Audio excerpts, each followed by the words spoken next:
नमस्कार, लोकमत राजस्थान में आप सभी का स्वागत है। मैं आपके साथ मोनिका राठौड़। केंद्र सरकार ने 8वें वेतन आयोग को लेकर बड़ा फैसला लिया है। सरकार ने इसकी टर्म्स ऑफ रेफरेंस यानी शर्तों को मंजूरी दे दी है। अब कमीशन के गठन के बाद ये अपनी सिफारिश 18 महीने के भीतर सौंपेगा।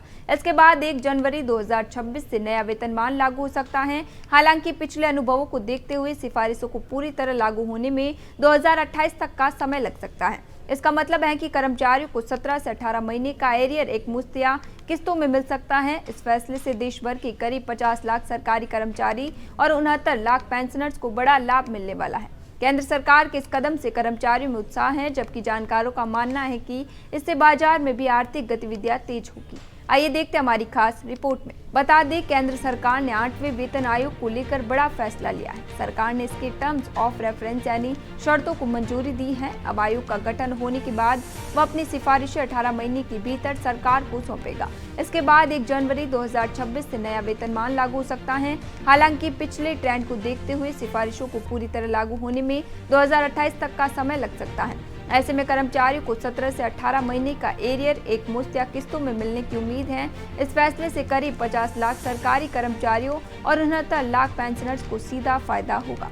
वही इसका मतलब है कि सरकार ने ये तय कर दिया है कि आयोग क्या काम करेगा, कैसे करेगा और कितने समय में करेगा और इसमें कौन कौन सदस्य होंगे। और इस आयोग की चेयरपर्सन सुप्रीम कोर्ट के पूर्व न्यायाधीश रंजन प्रकाश देसाई होगी। वही IIM बेंगलुरु के प्रोफेसर पुलक घोष पार्ट टाइम मेंबर और petroleum and natural gas secretary Pankaj Jain member secretary होंगे। अब इन सबके बीच सबसे बड़ा सवाल है कि बेसिक सैलरी में कितनी बढ़ोतरी होगी। ये तय करेगा फिटमेंट फैक्टर और DA मर्जर।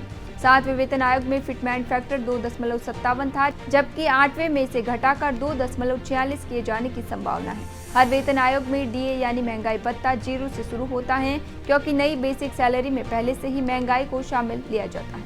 फिलहाल कर्मचारियों को बेसिक पे का 55% DA मिल रहा है। नए वेतनमान लागू होने के बाद DA हट जाएगा, जिससे कुल सैलरी में बढ़ोतरी थोड़ी कम दिख सकती है, लेकिन वास्तविक रूप से कर्मचारियों की बेसिक सैलरी में बड़ी बढ़ोतरी होगी। ऐसी ही तमाम खबरों के लिए बने रहिए लोकमत राजस्थान के साथ।